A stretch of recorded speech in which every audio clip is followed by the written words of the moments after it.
ఏంటమ్మా? సార్ మా అబ్బాయికి డిగ్రీ ఉంది సార్, జాబ్ లేదు, ఖాళీ కూర్చోన్నారు సార్. అది ఇల్లు ఇల్లు ఇచ్చారు, అట్లా జాబ్ కూడా చూపిస్తుంది. ఓకే, మంచిదమ్మా. కలెక్టర్ గారు ఇది తీసుకొని వీళ్ళకి ఒక ఆటో ఇప్పించండి. ఏం చేస్తామా నువ్వు? Auto driver. ఇద్దరిని శ్రీ చైతన్య చదివిస్తున్నావు. చాలా సంతోషం. గుడ్. చాలా గొప్ప మనసుతో పిల్లల్ని బాగా పైకి రావాలని చదివిస్తున్నావు.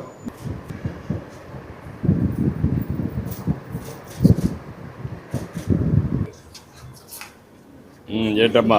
సార్ మా అబ్బాయికి డిగ్రీ ఉంది సార్, జాబ్ లేదు, ఖాళీ కూర్చోన్నారు సార్. అది ఇల్లు ఇల్లు ఇచ్చారు, అట్లా జాబ్ కూడా చూపిస్తుంది. ఓకే, మంచిదమ్మా. కలెక్టర్ గారు ఇది తీసుకొని వీళ్ళకి ఒక ఆటో ఇప్పించండి.